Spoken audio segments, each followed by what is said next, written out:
सरकार डर गई है और सरकार को डरना नहीं चाहिए। हमारा कानून, हमारा संविधान किसी भी कानून के खिलाफ धरना प्रदर्शन की इजाज़त देता है जवान को।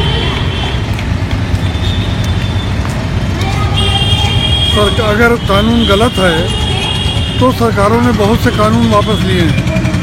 इसी जगह टाटा वापस हुआ, पौधा वापस हुआ, दर्जनों कानून तो मेरे 2 बार MP रहते हुए वापस हुए हैं। तो इनको वापस लेना चाहिए, उस पर विचार करना चाहिए, उस पर बातचीत करना चाहिए। और ये धरना प्रदर्शन पूरे मुल्क में हो रहा है। किसी पार्टी ने इसको ऑर्गेनाइज नहीं किया है, बल्कि पॉलिटिकल लोग खुद से उसमें नहीं जा रहे हैं। मैं आज यहाँ पहली बार बोला हूँ, हालांकि मैं इस वक्त किसी पार्टी में नहीं हूँ। ये आवाम की आवाज़ है और ये समझ रहे हैं कि हिंदू मुसलमान करने के लिए, वोट पाने के लिए इन्होंने ये किया। कोई मकसद देश का हित नहीं है।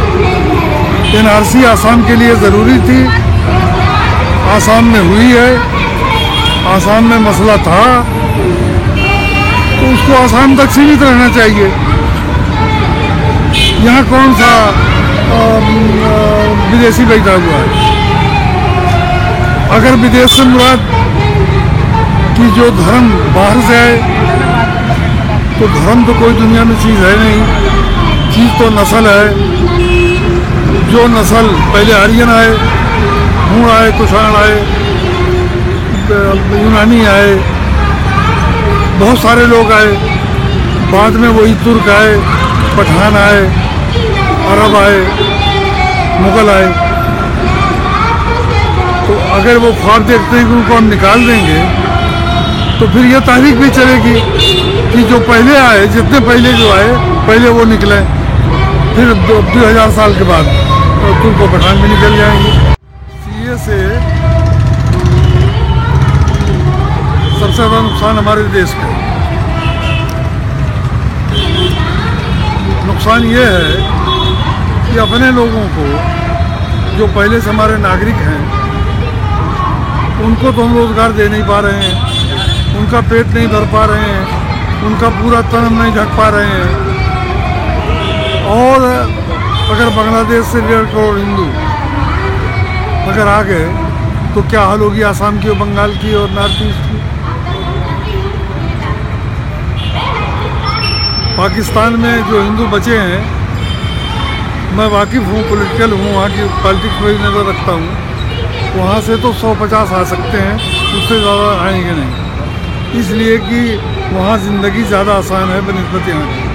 वहाँ की सरकार बहुत गरीब है हमारी सरकार के मुकाबले में, लेकिन वहाँ की जनता हमारे यहाँ की जनता के मुकाबले में ज़्यादा खुशहाल है। तो वहाँ से तो कोई आएगा नहीं, इल्ला इसके कि 150 लोग कहीं से आ जाएं। बांग्लादेश आज आगे बढ़ रहा है, हम पीछे हट रहे हैं, लेकिन अगर बांग्लादेश पुरानी हालत पर रहा, तो बांग्लादेश का हर हिंदू बेवकूफ़ समझा जाएगा जो बांग्लादेश में रुक जाए। खुली सरहदें हैं, हर तरफ सरहदें हैं, उत्तर, दक्षिण, पूरब, पश्चिम, हर तरफ सरहदें हैं।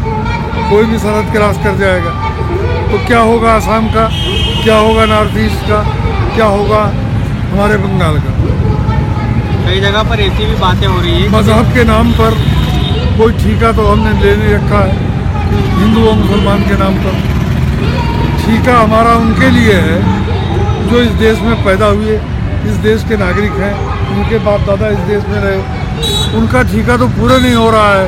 आप करोड़ों लोगों को और बुला रहे हैं। ये लोग जो हज़ारों साल से 90% को 10% लोग बेवकूफ़ बना के, जानवर बना के रखे हैं, वो इतने बेवकूफ़ नहीं है कि वो DNA पर सेंसस कराएंगे। उनका इलाज सिर्फ एक है कि चाहे वो हज़ारों साल के मजलूम हों और चाहे 70 साल के मजलूम हों, वो एक जगह जमा हो जाएं, पॉलिटिकली एक पार्टी को वोट दें, चाहे अपना बाप भाई भी खड़ा हो तब भी छोड़ दें। इनका पता नहीं लगेगा कि कहाँ गए। यही नारा था जो बाबा साहब डॉक्टर अम्बेडकर ने दिया था यही नारा था जो पेरियार रामास्वामी नायकर जिसके लिए लड़ते रहे। डॉक्टर फरीदी ने पहली बार तीनों को एक करने का, बैकवर्ड एससी माइनॉरिटी को एक करने का सबसे बड़ा अभियान डॉक्टर फरीदी ने विंध्यश्री प्रसाद मंडल, छेदीलाल साथी, इन लोगों को साथ लेके चलाया था। पेरियार उनकी पुष्प थी। बदकिस्मती ये रही कि पेरियार ने डॉक्टर फरीदी को नॉर्थ इंडिया के लीडर घोषित किया था। उस वक्त जो कम्युनल राइट होते थे उसमें मुसलमानों की बस्तियों पर हमला करने वाले लोग यही होते थे, कराने वाले दूसरे लोग होते थे। मुल्लाओं को, जो जरखरीद मुल्ला नेहरू परिवार की पॉकेट में रहता था, कुछ मुल्लाओं से गांव-गांव में मस्जिदों में तकरीरें कराई कि डॉक्टर फरीदी तो उन लोगों को सरकार में बैठाने की बात कर रहे हैं जो हमारा घर लूटते हैं। अब भी वो मुक्तभोगी थे, देखते थे कि हमारा घर लूटने वाले यही लोग हैं।